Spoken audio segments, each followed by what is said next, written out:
To decoding sports. तो हमने कल किया था क्वेश्चन नंबर 75 तक किया था। आज हम क्वेश्चन नंबर 76 तक करेंगे। अगर आप इस क्वेश्चन पेपर को आप परचेस करना चाहते हो या फिर इससे रिलेटेड आपको टेस्ट सीरीज चाहिए, तो आप हमारे प्ले स्टोर से डिकोडिंग स्पोर्ट्स ऐप को क्या कर सकते हो, डाउनलोड कर सकते हो। या फिर गूगल में जाके डिकोडिंग स्पोर्ट्स सर्च करोगे तो उसमें आपको हमारी वेबसाइट भी है, उस पर आप जाके हमारे इस पर्टिकुलर गाइडेंस बैच को आप परचेज कर सकते हो। ये सिर्फ और सिर्फ 260 का है। आप इधर देख सकते हो राइट हैंड साइड में कि गाइडेंस बैच दिया है बीपीएड आफ्टर 2 इयर्स के लिए।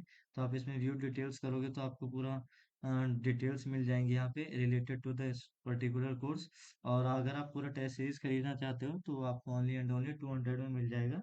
अगर आप गाइडेंस बैच खरीदना चाहते हो तो आप 260 में यहाँ से बाय नाउ कर सकते हो इसको। ठीक है। तो अभी हम चलते हैं आज के क्वेश्चन से, जो कि क्वेश्चन नंबर 76 से हम चालू कर रहे हैं। ठीक है। तो क्वेश्चन नंबर 76 में सबसे पहले क्या बोला है, what is the area of the square which is circumscribed by a circle of radius 5 unit. ठीक है। तो 5 यूनिट का इसमें क्या बोला है कि एक स्क्वायर है। एक क्या है, एक स्क्वायर है। ठीक है। ये एक स्क्वायर है सपोज। अब इसके अंदर क्या है, एक सर्कल है। ठीक है। इसके अंदर एक सर्कल है। ठीक है। अब इस सर्कल का क्या बोला है, उसमें बोला है कि इसका जो रेडियस है, रेडियस कितना है, वो 5 सेंटीमीटर है। मतलब इस सर्कल का जो रेडियस है वो कितना है, 5 सेंटीमीटर है।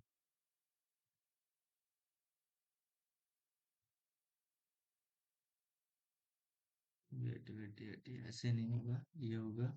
इसमें क्या होगा, एक सर्कल होगा। सबसे पहले सर्कल के अंदर हमारा क्या है, स्क्वायर है। ठीक है। सर्कल के अंदर क्या है, स्क्वायर। ये सर्कल हो गया हमारा। अब इसके अंदर क्या हो गया हमारा, एक स्क्वायर है। ठीक है।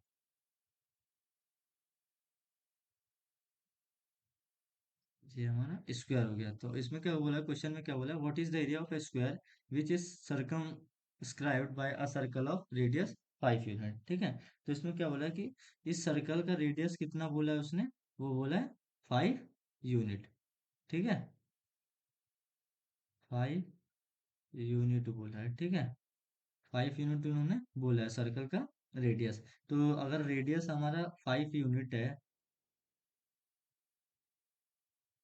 तो हमारा डायामीटर कितना हो गया, 10 यूनिट। क्योंकि डायामीटर हमेशा क्या होता है, रेडियस का डबल होता है। ठीक है। उसके बाद क्या बोला है, तो जो ये जो स्क्वायर है, तो हमको इस स्क्वायर का क्या फाइंड करना है, एरिया फाइंड करना है। ठीक है। तो इसमें क्या बोला है, तो जो स्क्वायर है उसको हम लोग अलग से सर्कल के बाहर निकाल लेते हैं। तो जो अब इसका जो डायामीटर हो जाएगा, तो ये रेडियस था हमारा, मतलब इतना कितना था, 5 सेंटीमीटर। ठीक है। ये हमारा 5 सेंटीमीटर था। अब इधर से और 5 सेंटीमीटर हो जाएगा तो ये कितना हो जाएगा टोटल, इधर में 5 सेंटीमीटर हो गया तो ये कितना हो गया टोटल, 10 सेंटीमीटर हो गया। ठीक है। तो टोटल कितना हो गया, 10 सेंटीमीटर।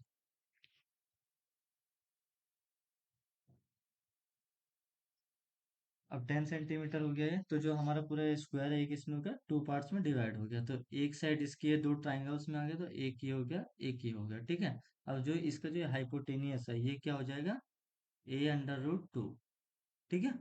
a√2 हो गया। तो a√2 की वैल्यू क्या है हमारी, 10 यूनिट। ठीक है। क्योंकि रेडियस कितना था, 5 यूनिट था, तो डायमीटर कितना हो जाएगा, 10 यूनिट हो जाएगा। ठीक है। तो इसके बाद क्या होगा, a = 10√2। ठीक है। अब ये ऐसे हो गया। अब इसके बाद हमारा, अब इसको हम लोग जब सॉल्व करेंगे तो आंसर हमारा क्या आएगा, 5√2। ठीक है। 5√2 आ जाएगा। तो अब इस एरिया ऑफ स्क्वायर क्या होता है, तो एरिया ऑफ स्क्वायर होता है हमारा side into side. Side into side होता है हमारा एरिया ऑफ स्क्वायर। ठीक है। साइड इंटू साइड होता है। तो एक साइड हमारी अब कितनी आ गई, जो हमारी साइड है वो कितनी है, 5 × 5।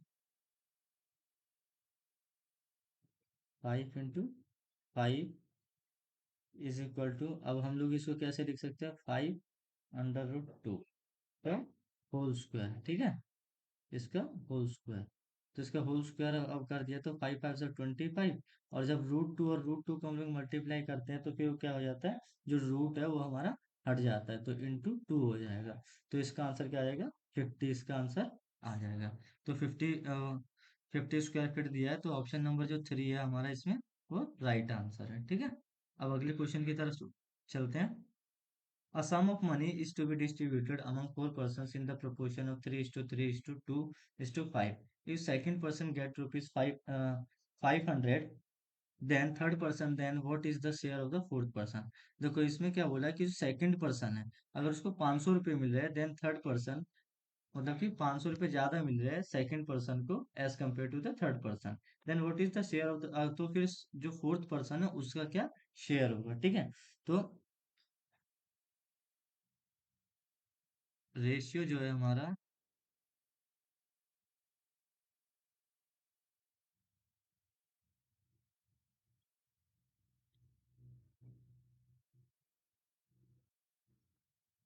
तो रेशियो हमारे दिए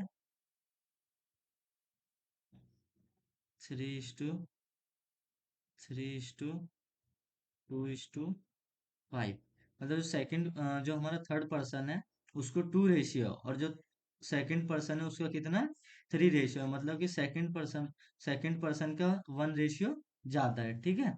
सेकंड पर्सन का 1 रेशियो क्या ज्यादा है, ठीक है। तो इसका 1 रेशियो ज्यादा है, और हमारा जो फिफ्थ सेकंड पर्सन को कितना मिल रहा है, 500, ठीक है। तो इसको 500 मिल रहा है, तो जो हमारा फोर्थ पर्सन है, तो फोर्थ पर्सन को भी 500 मिलना चाहिए। जब सेकंड पर्सन को 500 मिल रहा है तो हमारे फोर्थ पर्सन को भी 500 मिलना चाहिए। तो अगर इसको 500 मिलेगा, तो 500 × 5 करेंगे हम लोग, तो हमारा कितना आ जाएगा, 2500, ठीक है। 2500 आ जाएगा, तो मतलब जो हमारा जो फोर्थ पर्सन है उसका शेयर कितना हो जाएगा, 2500, मतलब ऑप्शन नंबर 3 जो इसमें राइट आंसर है, ठीक है। अब अगले क्वेश्चन की तरफ चलते हैं। If output of 2 man is equal to that of 4 man, who can complete a task in 10 days, ठीक है। अब इसमें क्या बोला है कि 2 मैन जो है, देखो 2 मैन जो है, ठीक है, 2 man is equal to 2 man जो है इक्वल है किसके, 4 वुमेन्स के।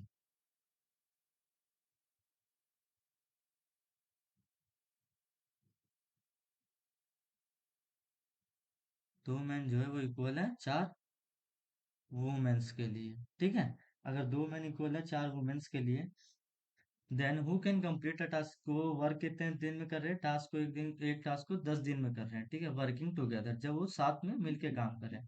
How much time would 3 man and 3 women together takes a complete same task, तो कितने मैन और वुमेन जो है, 3 मैन और 3 वुमेन तो कितने दिन लेंगे उस पर्टिकुलर टास्क को खत्म करना। अगर हमारे 2 मैन जो है 4 वुमेन्स के बराबर है, ठीक है, अगर 2 मैन हमारे 4 वुमेन्स के बराबर है, तो देन फिर उसके बाद क्या होगा, तो मैन अपॉन वुमेन कितना हो जाएगा हमारा, 4/2, क्योंकि हमारे 2 मैन थे, 2 मैन 4 वुमेन के बराबर है, तो हमारे मैन कितने हो जाएंगे, 4 हो जाएंगे, और वुमेन हमारी कितनी हो जाएंगी, 2 हो जाएंगी, ठीक है। जब हम इनको हम लोग सिंपलेस्ट फॉर्म में लाएंगे, तो ये क्या हो जाएगा, 2/1, ठीक है।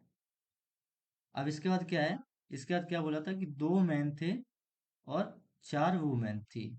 अब वो एक काम को कितने दिन में कर रहे थे, 10 दिन में कर रहे थे, तो इंटू 10 कर दो, ठीक है।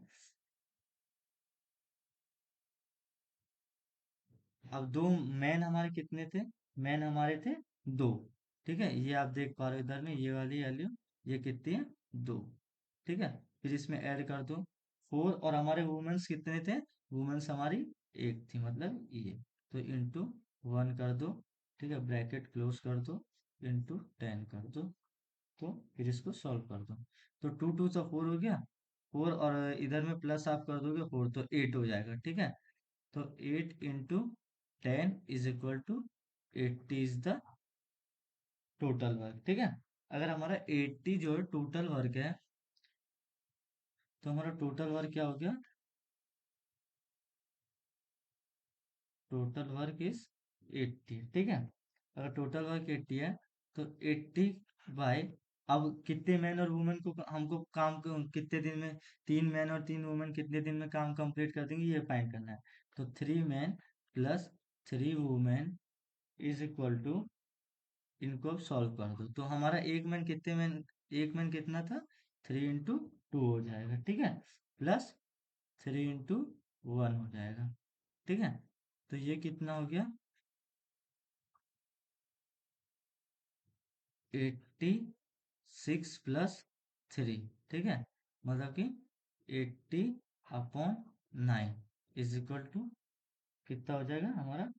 इसको मिक्स्ड फ्रैक्शन में निकालना है तो 8/8 इंटू 8/9 में आ जाएगा, ठीक है, मतलब कि इतने डेज हमको लगेंगे। लेकिन आप देख पा रहे हो कि ये तो ऑप्शन ही नहीं दिया है इसमें, ठीक है। तो जो ये मतलब कि ये जो आंसर है इसका, जो ऑप्शन है ये सारे गलत दिए हैं, ठीक है।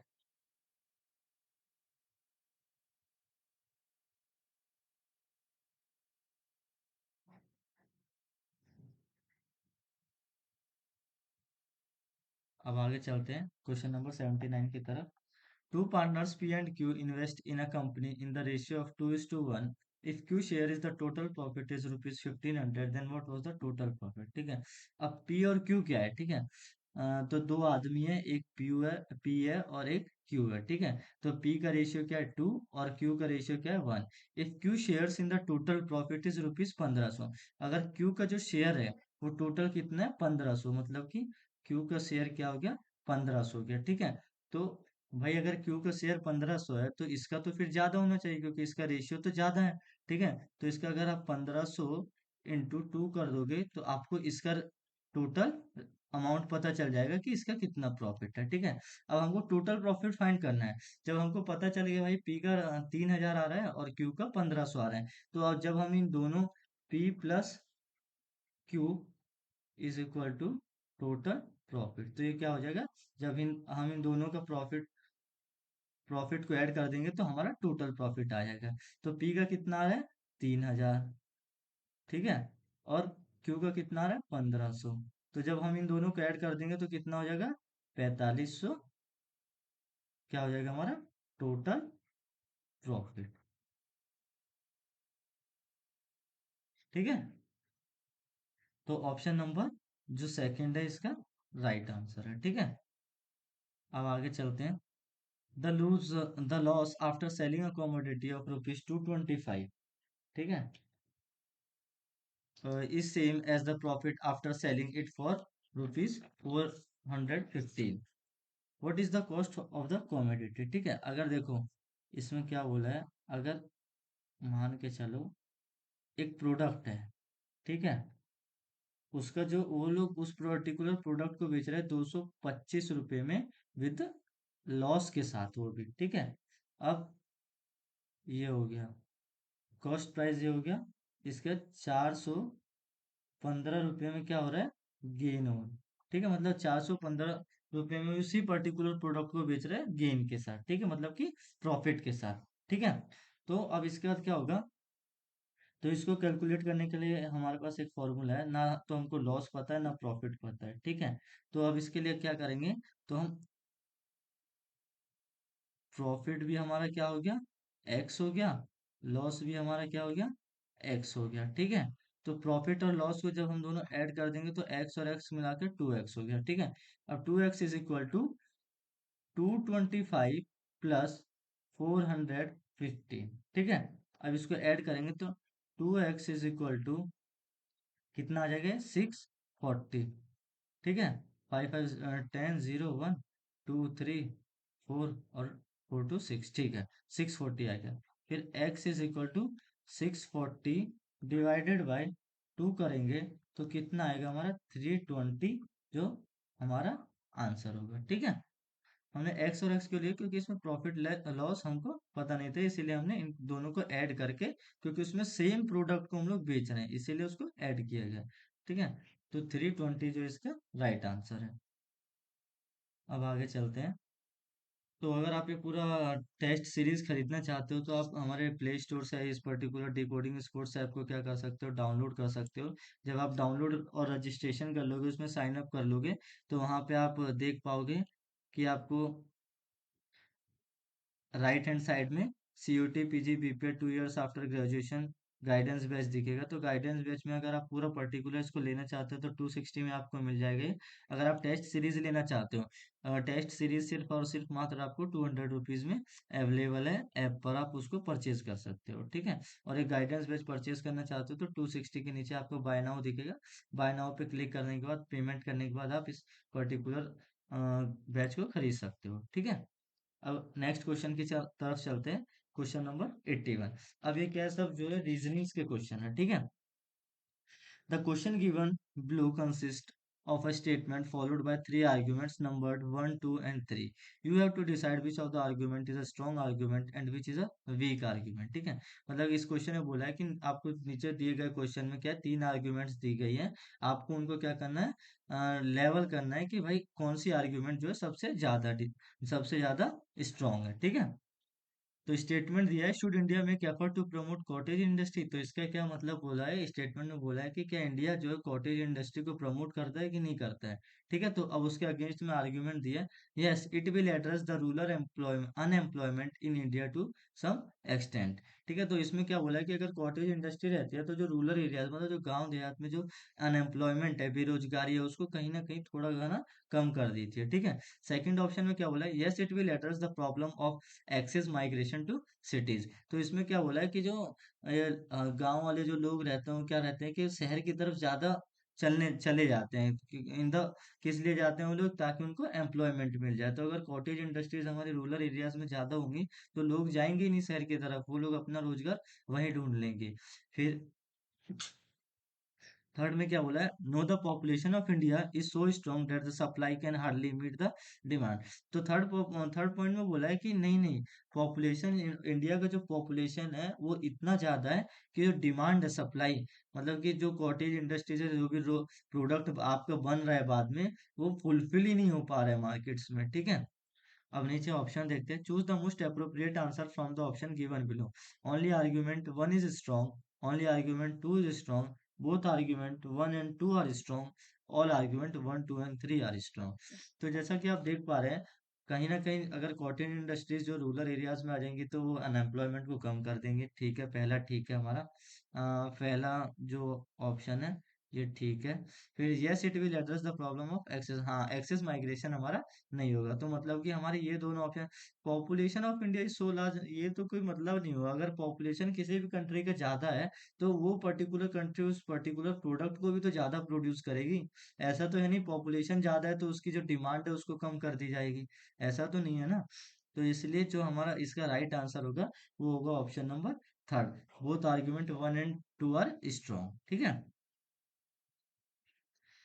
अब नेक्स्ट क्वेश्चन की तरफ चलते हैं। The question given below consist of a statement followed by the three are, वही सेम चीज लाइन बोली गई है कि तीन स्टेटमेंट दिए हैं, आपको चूज करना है कौन सा स्ट्रॉन्ग स्टेटमेंट है। तो स्टेटमेंट क्या बोला है, should a famous actor be entitled to right to privacy in personal matter. तो उसमें क्या बोला है कि जो एक एक्टर होता है, उनको उनको ही क्या अधिकार है कि अपनी प्राइवेसी को वो लोग क्या रख सके, पर्सनल रख सके, ठीक है।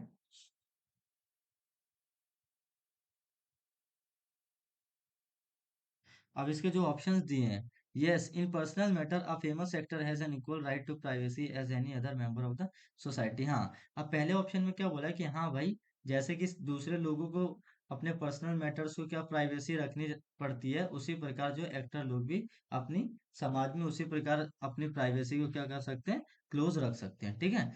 सेकंड ऑप्शन में क्या बोला है, no when a person voluntarily choose a profession which put him in limelight he should not complain about lack of privacy.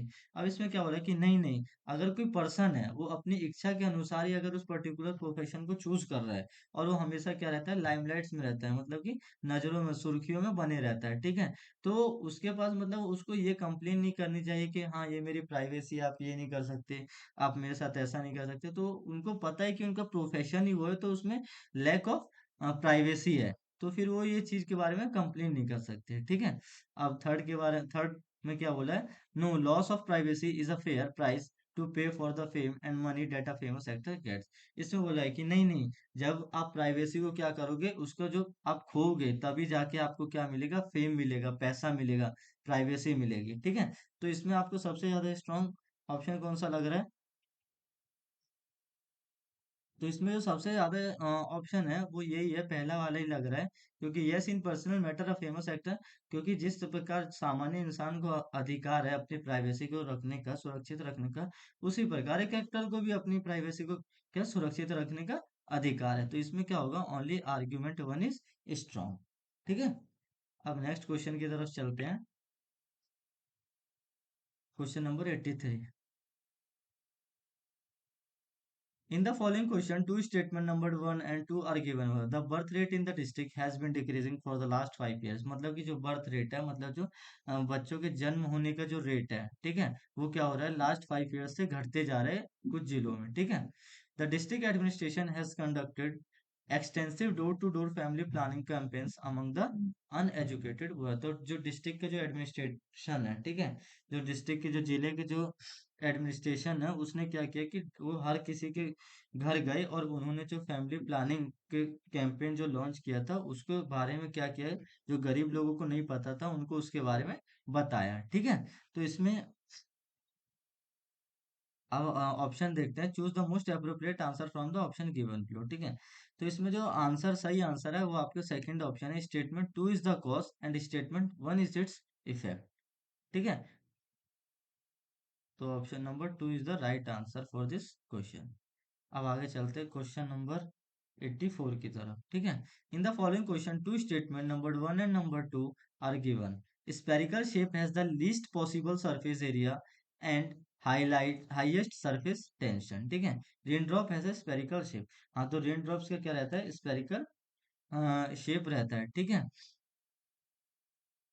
तो इसका जो राइट ऑप्शन होगा वो कौन सा होगा, इसका राइट ऑप्शन होगा option number one, statement one is the cause. ठीक है, and statement two is its effect.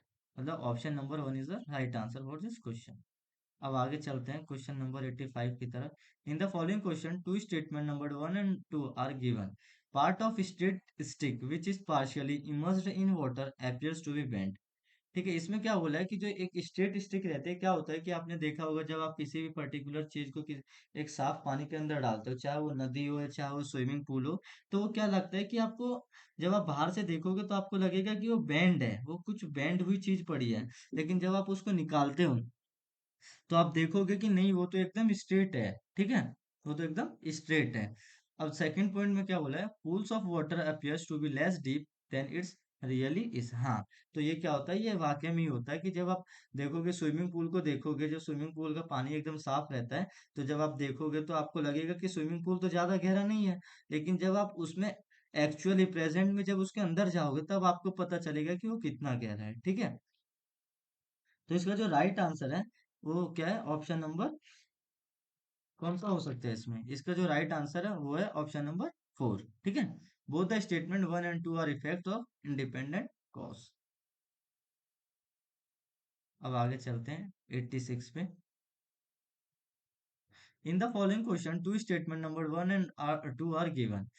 Micro finance is important to small and individual. Micro finance क्या होता है कि जो छोटे छोटे फाइनेंस हम लोग लेते हैं, मतलब कि छोटी छोटी पैसे वगैरह किसी से बोरो कर लिए। ठीक है, ताकि जो स्मॉल एंड इंडिविजुअल बिजनेस है वो क्या कर सके, प्रॉपर फंक्शनिंग कर सके। ठीक है, small and individual business do not have access to traditional financial resources from major institute. अब छोटे छोटे छोटे बिजनेस जो रहते हैं, किसी का कोई पर्सनल बिजनेस रहता है, अब उनका उतना एक्सेस नहीं रहता है कि जो बड़ी बड़ी बैंक्स है या फिर जो भी लैंडलॉर्ड्स है, लेंडर्स है, उनसे वो क्या कर सके, मनी बोरो वगैरह कर सके या उनसे फाइनेंस के लिए जा सके। ठीक है, तो इसमें जो मोस्ट अप्रोप्रिएट आंसर क्या होगा इसका, इसका मोस्ट अप्रोप्रिएट आंसर होगा आपका इस option number two, statement two is the cause. Statement two cause है and statement one is its effect. ठीक है, इसका राइट आंसर ये है। अब अगले क्वेश्चन की तरफ चलते हैं, क्वेश्चन नंबर 87 की तरफ। The question given below consist of a statement followed by two conclusion number 1 and 2. You have to assume everything in the statement to be true, then consider the two conclusions together and decide which of them logically allows beyond a reasonable doubt from the information given in the statement. The earth takes 24 hours to rotate through 360 degree longitude. तो इसमें क्या बोला है कि जो अर्थ है वो क्या करती है, 24 घंटे लेती है 360 डिग्री लॉन्गिट्यूड को पूरा कवर करने के लिए। ठीक है, अब इसमें कंक्लूजन क्या दिया है, two places that are 15 degree of longitude apart have difference of 1 hour. मतलब कि इसमें क्या हो रहा है कि दो जगह है जहाँ 15 डिग्री है, ठीक है, 15 डिग्री लॉन्गिट्यूड है, तो वहां पे डिफरेंस जो है 1 घंटे का आ रहा है। तो आपको मैं बता दूं कि 1 डिग्री को कवर करने के लिए 4 मिनट लगते हैं, ठीक है। तो अगर 15 डिग्री को कवर कर रही है तो कितना डिफरेंस आएगा, तो 4 इंटू 15 करोगे तो आपका आंसर आएगा 60 मिनट। 60 मिनट मीन्स 1 आवर, ठीक है, 1 आवर होता है, ठीक है। अब सेकंड में क्या बोला है, if a person was travelling 180 degree longitude east to west he would lose a day, ठीक है। 180 डिग्री अगर वो लॉन्गिट्यूड पे चल रहा है ईस्ट टू वेस्ट, तो 180, तो वो क्या करेगा, पूरा एक दिन खो देगा, ठीक है।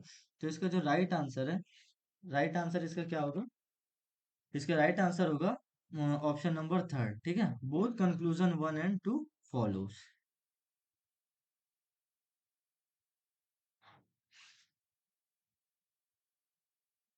अब क्वेश्चन नंबर 88 की तरफ चलते हैं। कोई सेम लाइन बोली गई है कि the question given below consists of a statement followed by two conclusion numbered 1 and 2. You have to assume everything in the statement to be true. Then consider the two conclusions together and decide which of them logically follows beyond a reasonable doubt from the information given in the statement. तो statement में क्या बोला है, when a person has a prolonged exposure to very cold temperature he is unable to think clearly और move way. तो क्या बोला है कि जब कोई भी एक पर्सन जो रहता है वो कुछ ज्यादा समय तक किसी कोल्ड टेम्परेचर में रह जाता है, ठीक है, तो उसकी जो सोचने की क्षमता रहती है वो क्या हो जाती है, कम हो जाती है, ठीक है। वो सही से सोच नहीं पाता है। अब कंक्लूजन में क्या बोला है, when a body begins to lose heat faster than it produces its leads to exhaustion of body stored energy. तो जब क्या हो जाता है, जब बॉडी क्या करने लगती है, जब हीट को जल्दी जल्दी कर देते हैं, रिलीज कर देती है बॉडी से, तो क्या होता है, जो हमारी बॉडी के अंदर जो एनर्जी रहती है, तो एनर्जी का जो एग्जॉर्प्शन रहता है वो क्या होने लगता है, वो जल्दी जल्दी खत्म होने लगता है, ठीक है। तो body temperature that is too low affects the brain. अगर हमारी बॉडी का जो टेम्परेचर क्या होगा, कम हो जाएगा, बहुत ज्यादा कम हो जाएगा, तो धीरे धीरे वो क्या करेगा, हमारा जो ब्रेन है उस पर असर डालने लगेगा, ठीक है। तो इसका क्या है, choose the most appropriate answer from the given option. अब इन दोनों में से हमको क्या बताना है, इसका जो मोस्ट अप्रोप्रिएट आंसर बताना है, ठीक है। तो इसका जो मोस्ट अप्रोप्रिएट आंसर है वो है option number 4, neither one not second follows, ठीक है। अब इसके बाद आते हैं हम लोग क्वेश्चन नंबर 89 पे। In the question below is given a statement followed by the two assumptions numbered 1 and 2. You have to consider the statement and the following assumptions and decide which of the assumption is implicit in the statement, ठीक है। Statement, parents are not legally responsible for children above the age of 18 years. तो इसमें क्या बोला है, statement में बोला है कि जो पेरेंट्स जो रहते हैं, जिनके बच्चे 18 साल से ऊपर के हो जाते हैं, तो पेरेंट्स फिर उनके लिए क्या रहते हैं, लीगली रिस्पॉन्सिबल ही नहीं रहते कि ठीक है जो बच्चा कर रहे हैं करने दो, मतलब ऐसा नहीं होना चाहिए, ठीक है। पेरेंट्स assumption में क्या बोला है, parents become incapable of bearing such responsibilities by the time children become adult. तो पेरेंट्स क्या हो जाते हैं, इनकैपेबल हो जाते हैं जब बच्चे क्या हो जाते हैं, बड़े हो जाते हैं। ऐसा तो नहीं है, पेरेंट्स तो पूरे कैपेबल रहते हैं हर चीज करने के लिए। Children becomes mature and thus capable of making decisions and bearing their own responsibilities by the time they become adult. तो जो चिल्ड्रंस क्या रहते हैं, जब वो बड़े हो जाते हैं तो मैच्योर हो जाते हैं और खुद डिसीजन बनाने लायक हो जाते हैं। वो अपनी रिस्पॉन्सिबिलिटीज को समझने लगते हैं कि हाँ भाई अब हम बड़े हो गए हैं, ठीक है। तो इसमें मोस्ट अप्रोप्रिएट आपको ऑप्शन चूज करना है। तो इसका जो मोस्ट अप्रोप्रिएट ऑप्शन है वो है इसका option number 2, only assumption 2 is implicit. अब आगे चलते हैं हम लोग क्वेश्चन नंबर 90 की तरफ, ठीक है। In the question below is given a statement followed by the two assumptions numbered 1 and 2. You have to consider the statement and the following assumptions and decide which of the assumption is implicit in the statement. Statement क्या बोला है, driving under the influence of alcohol and और narcotics substances is prohibited in law. तो इसमें क्या बोला, अगर आप जो अल्कोहल लेके या फिर नार्कोटिक्स के जो सब्सटेंसेस है जो उसने क्या कर रखे हैं, प्रतिबंध लगा रखा है जिन चीजों पे, अगर आप उनको लेके अगर आप ड्राइविंग करते हो तो आप वो क्या है, वो बैन है, ठीक है। तो अजम्पशन में क्या बोला है, being under such influence impairs one ability to use one common sense and think long term. Second option में क्या, सेकंड एजम्पशन में क्या हो रहा है, Being under such influence slows one's reaction time and makes it difficult for one brain to process. अगर आप ये सब चीजें लेके चलोगे तो जो आपका ब्रेन है वो क्या हो जाएगा, स्लो डाउन हो जाएगा। तो आपकी जो रिएक्शन एबिलिटीज है वो कंप्लीटली तरीके से पूरी एकदम कमजोर हो जाएंगी, और आप एक पर्टिकुलर सिचुएशन में क्या होकर रिएक्शन टाइम जो आपका बहुत कम हो जाएगा, तो उससे आप बच नहीं पाओगे। तो इसीलिए क्या किया गया है, इनको प्रोहिबिटेड किया गया है, ठीक है। तो इसका जो राइट आंसर है, इसका राइट आंसर क्या होगा, option number 4, both 1 and 2 are implicit. अगर आप ये पूरा टेस्ट सीरीज चाहते हो तो आप प्ले स्टोर से डिकोडिंग स्पोर्ट्स ऐप को डाउनलोड कीजिए। वहां से जाने के बाद आप उसमें साइन अप कीजिए। साइन अप करने के बाद आपको कुछ इस प्रकार का जो पेज है, ओपनिंग पेज आपको कुछ इस प्रकार का दिखेगा। इसके राइट हैंड साइड में आप देख सकते हैं CUT PG BPEड 2 year after graduation course guidance batch दिया है। अगर आप इसको पूरा परचेज करना चाहते हो तो आपको 260 में पूरा मिल जाएगा। आप व्यू व्यू डिटेल्स में जाके इसमें डिस्क्रिप्शन में देख सकते हैं आपको क्या क्या फैसिलिटीज इस कोर्स के अंडर दी जाएगी। अगर आप सिर्फ टेस्ट सीरीज परचेज करना चाहते हैं तो टेस्ट सीरीज आपको ओनली 200 रुपीज में अवेलेबल है। आप बाय नाउ पे जाके इसको परचेज कर सकते हो। अब चलते हैं हम लोग अपने वापस क्वेश्चन पेपर की तरफ चलते हैं।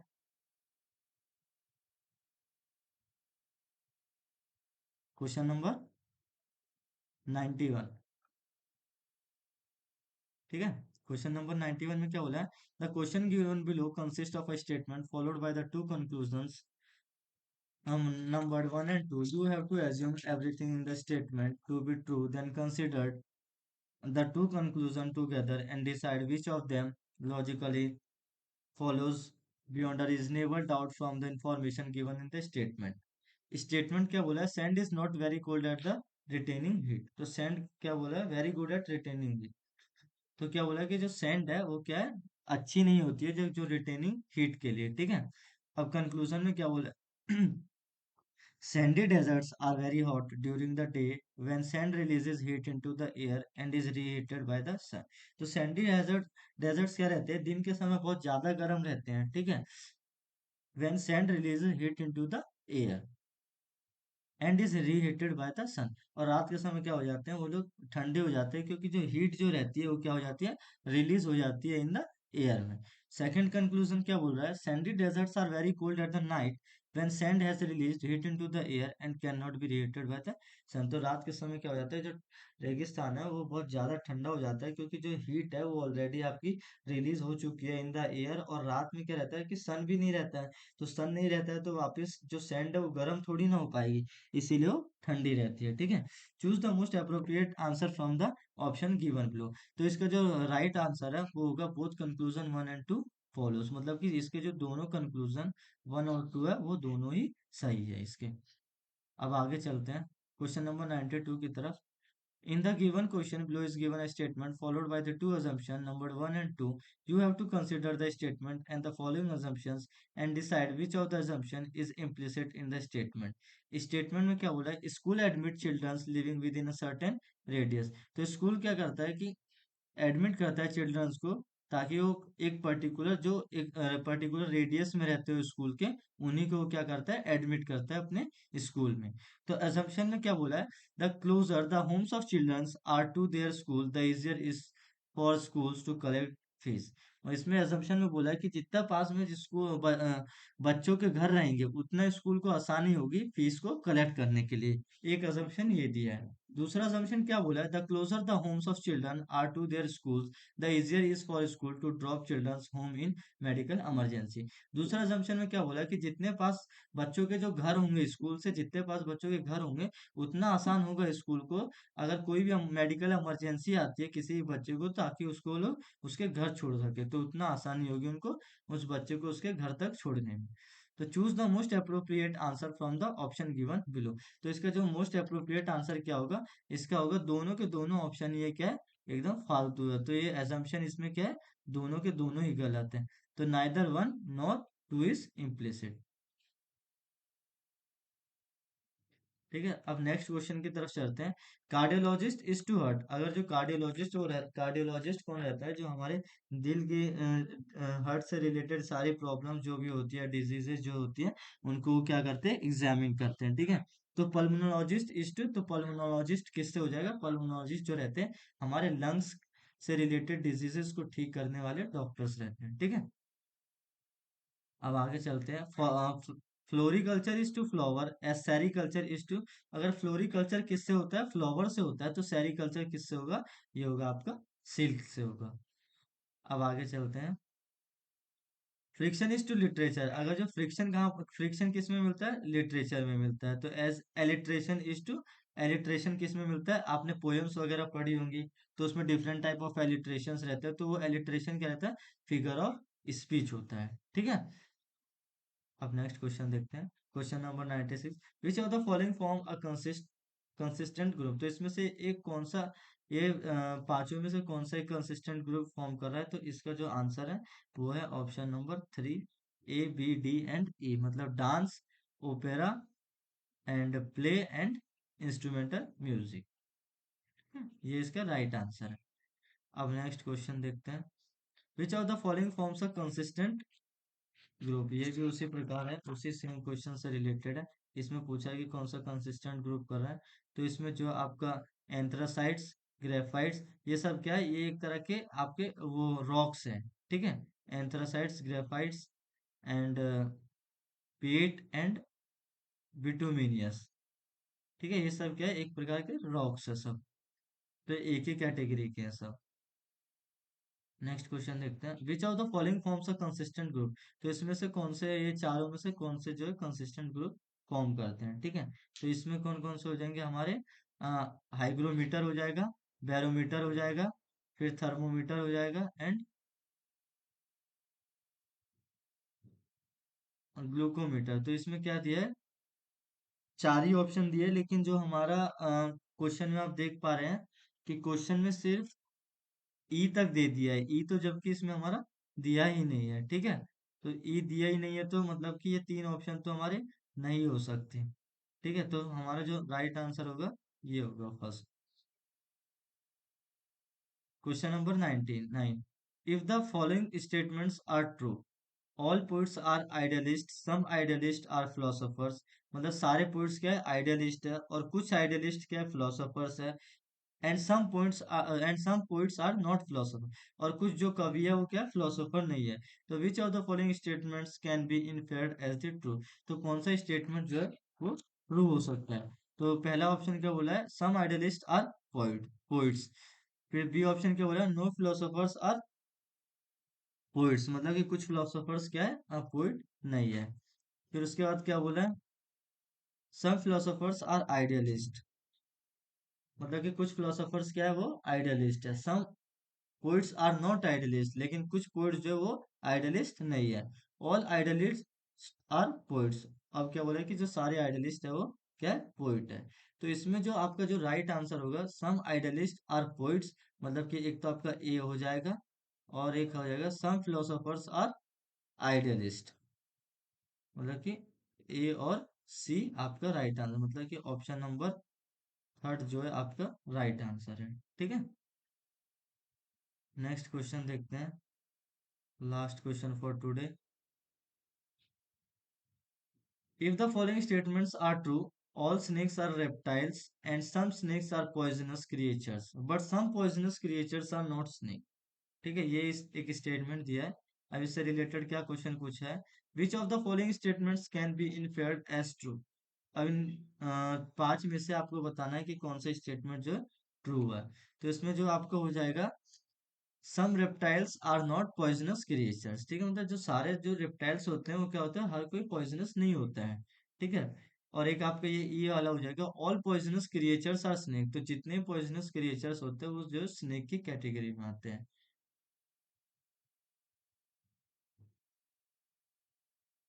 ठीक है। मतलब बी एंड डी, तो मतलब डी जो इसका राइट आंसर है। तो आज के लिए इतना ही है।